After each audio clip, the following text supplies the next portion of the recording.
Good ഇൻഡേഴ്സ് investors Siyad Ilikkal hello ദിവസമായിട്ടുള്ള post market റിപ്പോർട്ടിലേക്ക് കടക്കാം. അങ്ങനെ സെൻസെക്സ് നിഫ്റ്റി തുടർച്ചയായ 5 ദിവസം പോസിറ്റീവിൽ ക്ലോസ് ചെയ്തു. ഇന്ന് സെൻസെക്സിൻ്റെ എക്സ്പയറി ആയിരുന്നു. ഒരു മൂവ്മെൻറ്റും ഇല്ലാതെ മാർക്കറ്റ് കൺസോൾഡേറ്റ് ചെയ്ത് ട്രേഡിംഗ് അവസാനിച്ചു. ഇന്നലെ നമ്മൾ മാർക്കറ്റ് ക്ലോസ് ചെയ്തതിന് ശേഷം US മാർക്കറ്റിൽ വലിയ വോളറ്റിലിറ്റി ഉണ്ടായിരുന്നു. അവിടുത്തെ ഇൻട്രസ്റ്റ് റേറ്റ് തീരുമാനങ്ങൾ അൺചേഞ്ച് ആയി. പക്ഷേ ഫർദർ ഫ്യൂച്ചറിൽ ഒരു ഇൻട്രസ്റ്റ് റേറ്റ് സ്പൈക്ക് ഉണ്ടായേക്കാം എന്നുള്ള ഒരു പ്രസ്താവന പുതിയ ഫെഡ് ചെയർമാനിൻ്റെ.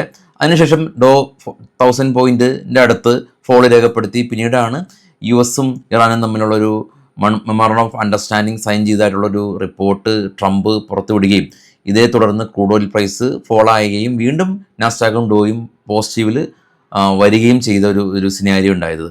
എനിവേ ഇപ്പോഴുള്ള സ്ട്രൈറ്റ് ഓഫ് ഹോർമുസിൽ ഗതാഗതം അത് തുടർന്നിട്ടുണ്ട്. ഇപ്പോൾ ഇന്ത്യ ഉൾപ്പെടെയുള്ള സൗദി ഉൾപ്പെടെയുള്ള രാജ്യങ്ങളുടെ ഷിപ്പുകളെല്ലാം തന്നെ പോകുന്നുണ്ടെന്നുള്ള റിപ്പോർട്ടുകളൊക്കെ വരുന്നുണ്ട്. അങ്ങനെ മാർക്കറ്റ് ഇന്ന് പോസിറ്റീവായ രീതിയിൽ അവസാനിച്ചു. ഗ്ലോബൽ മാർക്കറ്റ് ഒന്ന് കണ്ടുവരുമ്പോൾ ഗ്ലോബൽ മാർക്കറ്റിൽ ഏറ്റവും ടോപ്പിൽ ഗോൾഡ് 4269, സിൽവർ ഇടിഞ്ഞ് 68, എന്നാൽ bit coin 64,000, Brent oil 77, natural gas 3.1, കൂടാതെ ഡോ ഫ്യൂച്ചറും നാസ്ഡാക്ക് ഫ്യൂച്ചറും പ്ലസ് ആണ്. ഓസ്ട്രേലിയ S&P 500 ഓസ്ട്രേലിയ നെഗറ്റീവായിരുന്നു, എന്നാൽ കോസ്പിയും നിക്കിയും കൊറിയയും ജപ്പാനും പോസിറ്റീവായിരുന്നു. ഇന്ത്യ വിക്സ് ഇന്നും ഫോളോ ചെയ്തു 12. ഡാക്സ് CSE 40 FTSE യൂറോപ്യൻ മാർക്കറ്റുകളെല്ലാം തന്നെ മിക്സ്ഡ് സെൻറ്റിമെൻറ്റ്സ് ആണ്. FTSE മാത്രം 1% അടുത്ത് ഫോൾ രേഖപ്പെടുത്തിയിട്ടുണ്ട്. കൂടാതെ തന്നെ നമുക്കിന്ന് നിഫ്റ്റിയിൽ പ്രധാനമായിട്ട് നിഫ്റ്റിനെ സപ്പോർട്ട് ചെയ്തിട്ടുള്ളത് ഇൻഡിഗോ. ക്രൂഡ് പ്രൈസ് ഫോളായി, അതുകൊണ്ട് തന്നെ ഇൻഡിഗോ 2.7% റാലി രേഖപ്പെടുത്തി. മാക്സ് ഹെൽത്ത് കെയർ ഇന്ന് പോസിറ്റീവിൽ ക്ലോസ് ചെയ്തു. അവരുടെ ബെഡ് കപ്പാസിറ്റി ഉയർത്തുന്ന ന്യൂസ് നമ്മൾ പ്രീ മാർക്കറ്റിൽ ഡിസ്കസ് ചെയ്തിരുന്നു. ട്രെൻഡും പോസിറ്റീവിൽ ക്ലോസ് ചെയ്തു. ഭാരത് ഇലക്ട്രോണിക്സും പോസിറ്റീവിൽ ക്ലോസ് ചെയ്തു. അദാനി എൻ്റർപ്രൈസസ് പോസിറ്റീവിൽ ക്ലോസ് ചെയ്തു. എന്നാലോ ഇന്ന് IT സ്റ്റോക്കുകൾ ആയിട്ടുള്ള ഇൻഫോസിസിൽ ഒരു പ്രോഫിറ്റ് ബുക്കിംഗ് കണ്ടു. 2.6% ഫോള് കണ്ടു. ടാറ്റ കൺസ്യൂമർ പ്രൊഡക്റ്റും മാരുതിയും ടെക്കമും TCSും IT-യിലുള്ള ടെക്കമും TCSും ഫോൾ രേഖപ്പെടുത്തിയ കമ്പനികളിൽ പെടുന്നതാണ്. ഇനി നമുക്ക് നമ്മുടെ മാർക്കറ്റിലേക്ക് തിരികെ വരുമ്പോൾ ബാറ്റ 20 അവരുടെ ഒരു റാലി ഉണ്ടായിരുന്നു. 16% റാലി ഉണ്ടായിരുന്നു. കമ്പനി പുതിയ managing director, chief executive officer എല്ലാം തന്നെ നിയമിതനായി എന്നുള്ള ന്യൂസാണ് ഉണ്ടായിരുന്നത്. കഴിഞ്ഞ ദിവസവും ബാറ്റയും മൂവ് ചെയ്തിരുന്നു.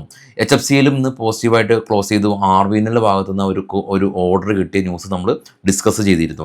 നെയ്ക്ക ഇവിടെ റവന്യൂ ഒരു അടുത്ത 3 ഫിനാൻഷ്യൽ ഇയറോട് കൂടിയിട്ട് 3 മടങ്ങ് ഉയർത്തുമെന്നുള്ള ന്യൂസ് ഉണ്ടായിരുന്നു. നെയ്ക്ക ഇന്ന് പോസിറ്റീവിൽ ക്ലോസ് ചെയ്ത കമ്പനിയാണ്. ടെക്സ്റ്റൈൽ ഇൻഡസ്ട്രീസും യുകെയും ഇന്ത്യയും തമ്മിലുള്ള പുതിയ ട്രേഡ് ഡീലുകളെല്ലാം തന്നെ വരുന്നുണ്ട്. ഗോകുൽദാസ് എക്സ്പോർട്ട് ഉൾപ്പെടെയുള്ള കമ്പനീസിന് അത് ഗുണകരമായി പോസിറ്റീവിൽ റിയാക്ട് ചെയ്തു എന്നുള്ളതാണ് ഇപ്പോഴുള്ള ന്യൂസുകൾ. പൊതുവേ നമ്മുടെ മാർക്കറ്റ് കൺസോൾട്ടേഷൻ ഫേസിലാണ് ഉണ്ടായിരുന്നത് ഫസ്റ്റ് ഹാഫിൽ. പിന്നീട് പതിയെ മുകളിലേക്ക് പോയ ഒരവസ്ഥയാണ്. 24,000 ഇനി മേജർ സപ്പോർട്ട് സോണായിട്ടൊക്കെ ആക്ട് ചെയ്തേക്കാം. നമുക്കിനിയും ബഹുദൂരം മുന്നോട്ട് പോകാനുണ്ട്. നമുക്ക് ഏകദേശം ഒരു 2300 പോയിൻ്റാണ് നിഫ്റ്റിയുടെ ഓൾ ടൈം ഹൈ ഉള്ളത്. US മാർക്കറ്റിലെല്ലാം തന്നെ ഇപ്പോൾ ട്രേഡ് ചെയ്യുന്നത് ഓൾ ടൈം ഹൈ എന്ന രീതിയിലാണ്. ഇന്ത്യൻ മാർക്കറ്റ് മാത്രമാണ് വലിയ തോതിലുള്ളൊരു ഫോള് രേഖപ്പെടുത്തുന്നത്. ഇനി നമ്മുടെ മാർക്കറ്റിലുള്ള പുതിയ എക്കണോമിക് ഡേറ്റാസ് എല്ലാം വരണം. ഇനിയിപ്പോൾ FIസിൻ്റെ ആക്ടിവിറ്റീസ് പരിശോധിക്കുകയാണെങ്കിൽ കുറച്ച് പോസിറ്റിവിറ്റി FIസിൻ്റെ ഭാഗത്ത് നിന്ന് ലഭിച്ചിട്ടുണ്ട്. ഇന്നലെ 100 കോടി രൂപയുടെ ബൈങ് നടത്തി. അതുപോലെ തന്നെ 15-ാം തീയതി 200 കോടി രൂപയുടെ ബൈ നടത്തി. കൈതട്ടി അറിയാതെ ബൈ ചെയ്താണോ എന്നറിയില്ല, എങ്കിൽ കൂടിയും 100 കോടി രൂപയുടെ ബൈ നടത്തിയിട്ടുണ്ട്. ഏത് സാഹചര്യത്തിലാണ്? അവർ 5,000, 6,000 കോടി രൂപയൊക്കെ സെല്ല് നടത്തുന്ന ആളുകളാണ്. അവർ ബൈ ചെയ്യുമ്പോൾ അതിന് ഈക്വലൻ്റായ രീതിയിൽ ബൈ ചെയ്യുമ്പോഴാണ് നമുക്കൊരു മാർക്കറ്റിന് ഒരു സ്ട്രെങ്തൻ ഉണ്ടാവുന്നത്. ഇതിപ്പോൾ 101 CR ഒരു ബൈ മാത്രമാണ്. ഈ മാസം അവർ 40,878 കോടി രൂപയുടെ സെല്ലാണ്. ഈ കറൻറ്റ് മന്ത് ഇപ്പോൾ 18-ാം തീയതിയാണ് എന്നുള്ളത് 46,878 കോടി രൂപയുടെ സെല്ല്. അതുപോലെ തന്നെ കഴിഞ്ഞ മാസം മെയ് മാസത്തിൻ്റെ കണക്കുകൾ എടുക്കുകയാണെങ്കിൽ 55,000 കോടി രൂപയ്ക്ക് മുകളിൽ സെല്ല്. ഏപ്രിൽ മാസവും 70,000 കോടി രൂപയ്ക്ക് സെല്ല്. മാർച്ച് മാസം 1,22,000 കോടി രൂപയ്ക്ക് സെല്ല്. അപ്പോൾ ഈ വീഡിയോയുടെ കമൻറ്റിലൊക്കെ പല ആളുകളും പറയുന്നുണ്ട്, ഇപ്പോൾ ടാക്സായിട്ട് ബന്ധപ്പെട്ടുള്ള എന്തെങ്കിലും ഒരു പോസിറ്റീവായിട്ടുള്ള കാര്യങ്ങൾ വന്ന് FIs ഇന്ത്യൻ മാർക്കറ്റിലേക്ക് തിരികെ വരാണെങ്കിൽ നിഫ്റ്റിനെ സംബന്ധിച്ച് ഈ ഒരു 2,300 പോയിൻ്റ് മൂവ്മെൻറ്റ് FISൻ്റെ ബൈങ് ഉണ്ടെങ്കിൽ, ശക്തമായ ഒരു ബൈങ് ഉണ്ടെങ്കിൽ ഈ ഒരു യാത്ര വളരെയധികം സുഗമമാകും. അതല്ലെങ്കിൽ ഇങ്ങനെയുള്ളൊരു നാരോ റേഞ്ചിൽ ട്രേഡിങ് നടക്കും. FIS സെല്ലേഴ്സ് മോഡാണെങ്കിൽ. അപ്പോൾ ഇനിയുള്ള ആക്ടിവിറ്റീസ് എല്ലാം തന്നെ FISൻ്റെ ആക്ടിവിറ്റീസ് അനുസരിച്ചിരിക്കും. ഇനി കുറച്ച് സ്റ്റോക്കുകളുടെ വാർത്തകളിലേക്ക് പോകാം. അതിനു മുമ്പ് നമുക്ക് ഈ മാസം അവസാനം കോഴിക്കോടും കൊച്ചിയിലും ഓഫ്ലൈൻ ക്ലാസ് ഉണ്ട്. ബുക്ക് ചെയ്യാം. വരാൻ പറ്റാത്ത ആളുകൾക്ക് ഓൺലൈനും ക്ലാസ് ഉണ്ട്, അതും ബുക്ക് ചെയ്യാം. ഏറ്റവും കുറഞ്ഞ ഫീസിൽ നിങ്ങൾക്ക് പഠിക്കാം.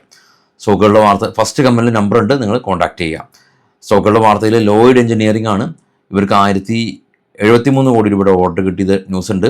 ഭാരത് കുക്കിംഗ് ഓയിൽ കമ്പനി അവർ 2 മെട്രിക് ടൺ പെർ ആനം ശേഷിയുള്ള കോൾ GSW സ്റ്റീലിന് കൈമാറിയതായിട്ട് അറിയിച്ചു. സ്റ്റോക്ക് ഇന്ന് പോസിറ്റീവിൽ ക്ലോസ് ചെയ്തിട്ടുണ്ട്. ബജാജ് ഓട്ടോ ഷെയർ ബൈബാക്ക് പ്രഖ്യാപിച്ചിട്ടുണ്ട്. Record date June 24.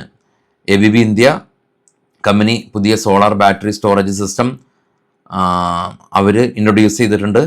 JBM auto company 750 കോടി രൂപയുടെ ഇൻവെസ്റ്റ്മെൻറ്റ് മോത്തിലാൽ ഒസ്വാലിൻ്റെ ഭാഗത്ത് നിന്ന് ലഭിച്ചിട്ടുണ്ട്. ഈ ബസ് എക്സ്പാൻഡ് ചെയ്യാൻ വേണ്ടിയിട്ടാണ്.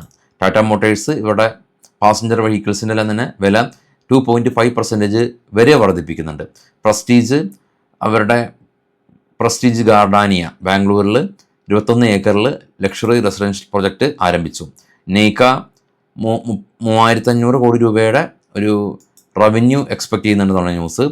സെയിൽ കമ്പനി ഇവർ 15 കോടി രൂപയുടെ ലോൺ റീപേയ്മെൻറ്റ് ചെയ്തു, കടം കുറച്ചു എന്നുള്ള ന്യൂസ് ഉണ്ട്. കിർലോസ്കർ ഫെറോ ഇൻഡസ്ട്രീസ് കമ്പനിക്ക് ഇൻ്റർനാഷണൽ എക്സ്പോർട്ട് ഓർഡർ ലഭിച്ചിട്ടുണ്ട്.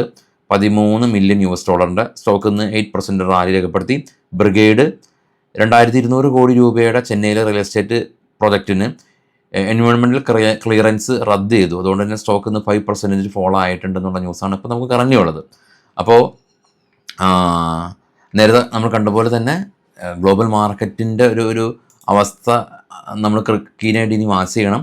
കാര്യം നിഫ്റ്റിക്ക് 2300 പോയിൻറ്റ് മുകളിലേക്ക് പോകാനുണ്ട് എന്നുള്ളത് ശരിയൊക്കെ തന്നെയാണ്. പക്ഷേ നിഫ്റ്റി വളരെ ലോയിൽ നിന്ന് തിരിച്ച് കയറിയിട്ടുണ്ട് അല്ലേ. അപ്പോൾ ഈ ഒരു ചെറിയ നിഫ്റ്റി ചെറിയൊരു നെഗറ്റിവിറ്റി കാണിക്കുന്നുണ്ടല്ലോ, 24,065.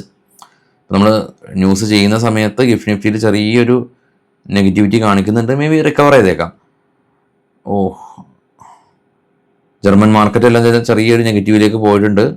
നമ്മൾ ന്യൂസ് ചെയ്തുകൊണ്ടിരിക്കുമ്പോൾ തന്നെ എന്തെങ്കിലും നെഗറ്റീവ് ന്യൂസ് ഉണ്ടോ എന്ന് ഇതുവരെ അപ്ഡേറ്റ് ആയിട്ടില്ല. ഇനി നമുക്ക് നാളെ രാവിലെ ഡിസ്കസ് ചെയ്യുന്നുണ്ട്. നമ്മൾ ന്യൂസ് പറഞ്ഞുകൊണ്ടിരിക്കുന്ന സമയത്ത് യൂറോപ്യൻ മാർക്കറ്റുകളെല്ലാം തന്നെ നെഗറ്റീവിലേക്ക് പോയി. US സ്റ്റോക്കുകളുടെ അവസ്ഥ എടുക്കാം. US സ്റ്റോക്കുകളിൽ നാസ്ഡാക്ക് സ്റ്റോക്കുകളിൽ പ്രശ്നമൊന്നുമില്ല. കാരണം ഇന്റൽ 10% റാലിയിലാണുള്ളത് ഇന്റൽ. അപ്പോൾ അതുകൊണ്ട് തന്നെ ഇന്ന് നാസ്ഡാക്ക് പോസിറ്റീവിൽ വരികയാണെങ്കിൽ ഈവൻ ഡോ നെഗറ്റീവിലേക്ക് പോയാലും നമുക്ക് ഗ്ലോബൽ മാർക്കറ്റിലെ സീവിയർ സെല്ലിംഗ് പ്രശ്നം ഉണ്ടാവില്ല. പക്ഷേ ആസ് ഓഫ് നൗ നിഫ്റ്റി ഏകദേശം 100 പോയിൻ്റ് ഒരു നെഗറ്റിവിറ്റി കാണിക്കുന്നുണ്ട്. തിരികെ വരുമായിരിക്കും. നമുക്ക് നാളെ രാവിലെ പ്രീ മാർക്കറ്റിൽ ഡിസ്കസ് ചെയ്യാൻ ന്യൂസ് എൻഡ് ചെയ്യുന്നതിന് മുമ്പ് ജസ്റ്റ് ഒന്ന് ഗ്ലോബൽ മാർക്കറ്റ് നോക്കിയതാണ്. എന്തെങ്കിലും നെഗറ്റീവ് ന്യൂസ് ഉണ്ടോ എന്ന് ജസ്റ്റ് ഒന്ന് ചെക്ക് ചെയ്യുക. ഉണ്ടെങ്കിൽ തീർച്ചയായിട്ടും ന്യൂസിൻ്റെ താഴെ കമൻറ്റ് ചെയ്യുക. നമുക്ക് ന്യൂസ് ഞാൻ ചെയ്ത മൊമെൻറ്റ് വരെയുള്ള ന്യൂസാണ് എടുത്തിട്ടുള്ളൂ. അതായത് ഞാൻ എഡിറ്റ് ചെയ്തതിന് മുമ്പുള്ള ന്യൂസ് മാത്രമേ എടുത്തിട്ടുള്ളൂ. അതിനുശേഷം വന്ന നെഗറ്റീവ് ന്യൂസുകളെല്ലാം തന്നെ സ്വാഭാവികമായിട്ടും ഞാൻ അറിഞ്ഞെങ്കിൽ കൂടിയും നമുക്ക് ന്യൂസിൽ ഉൾപ്പെടുത്താൻ പറ്റില്ലല്ലോ. അപ്പോൾ അത് മനസ്സിലാക്കുക, കമൻറ്റിൽ ഉൾപ്പെടുത്താൻ ശ്രമിക്കുക. എന്തെങ്കിലും നെഗറ്റിവിറ്റി ഉണ്ടെങ്കിൽ നമുക്ക് നാളെ കാണാം. Thank you all.